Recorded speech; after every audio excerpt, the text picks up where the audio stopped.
Hello my friends, good morning to you and welcome back to the Reading of the Spirit's book. We are at the topic self-knowledge, and for our questions we have question 919. What is the most effective means for improving ourselves in this life and for resisting the draw of evil? Answer: a sage of antiquity has told you, know thyself. And for this sentence, Kardec makes a small note saying that the sage was Socrates. Well, there is a question under this answer, which is the following. We comprehend all the wisdom of that maxim, but the difficulty is precisely knowing ourselves. By what means can we do so? Answer: do what I used to do when I was living on the earth. At the end of each day, I examined my conscience, reviewed what I had done, and asked myself whether or not, if I had failed to fulfill some duty, and whether or not anyone might have had reason to complain about me. It was thus that I arrived at knowing myself and at seeing what there was in me that needed to be reformed. Those who every night would recall all their actions during the day and would ask themselves what good or evil they have done, praying to God and their guardian angel to enlighten them, would acquire great strength for self-improvement, because, believe me, God will assist them. Therefore, ask yourselves about what have you done and toward what aim you acted in a particular circumstance, whether you have done anything that you would blame in others, and whether you have done anything that you would not dare profess.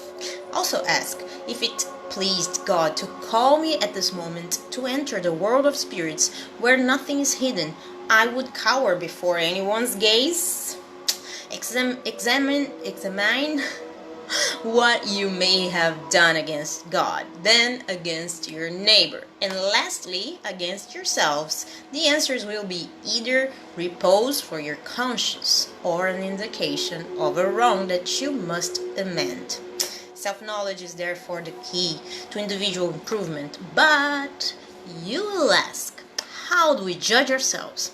Won't we be under the illusion of vanity, which exalts our wrongs and makes them excusable? Misers think they are simply being thrifty and forceful, while proud individuals think they are only full of dignity. All of this is quite true, but you have a means to control that cannot deceive you. Okay? When you are indecisive as to the quality of any one of your actions, ask, how would you judge it if it had been done by someone else? If you would blame it in another, it cannot be any more legitimate for you, for God does not use two measures for justice. Also, seek to know what others think about you, and do not neglect the opinion of your enemies, because they have no interest in disguising the truth. Frequently, God places them beside you as a mirror, in order to warn you more frankly than a friend would. Therefore, let those who are truly willing to improve themselves examine their own conscience, and in order to uproot from it their evil tendencies, as they uproot weeds from their garden.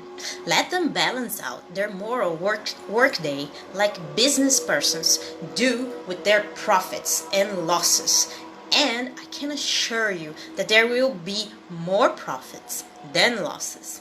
If you can say that your workday has been good, you can sleep in peace and fearlessly wait for your awakening in the other life. So formulate clear and precise questions, and do not be afraid to add to them you would do very well to devote a few minutes to securing eternal bliss. Don't you work every day to accumulate what you will need for the rest in old age?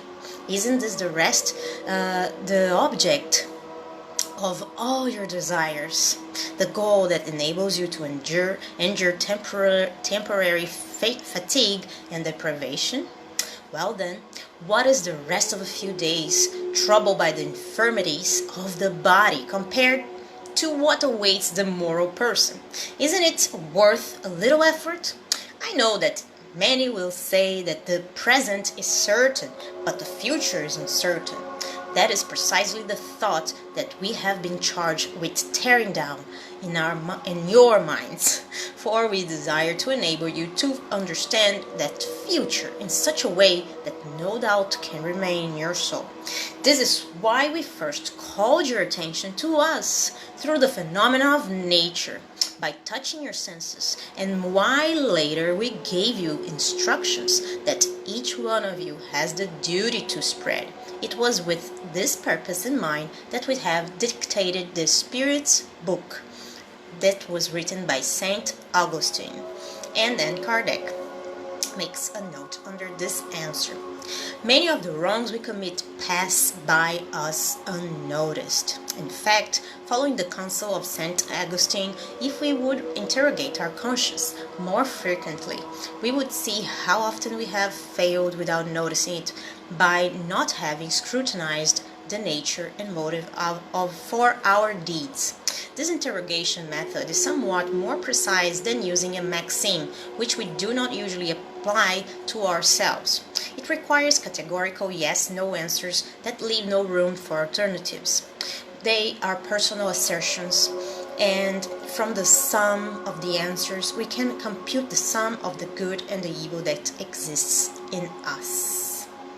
Well, guys, I hope you guys are liking this reading as much as I do, and for the final part of this reading, a thought passed my mind and I wanted to share it with you. And I think it's a really important topic to talk about. It is about this lecture, this book, this reading, and I think it's a question that some people might be thinking of right now, and I think I should share it with you, this thought. Okay, I might be wrong about it. I'm not saying I uphold all the answers. I'm the whole upholder of the truth. But beside this matter, the question that passes through my mind was, we've been reading so far, right? And sometimes they give us the names of the spirits who talk to them, and maybe you are thinking the same thing that I thought, and I had an answer. I have an answer in my head for that. So the question is, how come the spirits are of a certain specific group, right? Imagine Saint Augustine, for example, was probably a Catholic when he was in this life, right, on earth. And why not, I don't know, someone from India or from Nepal or from China, right, or any other nationality.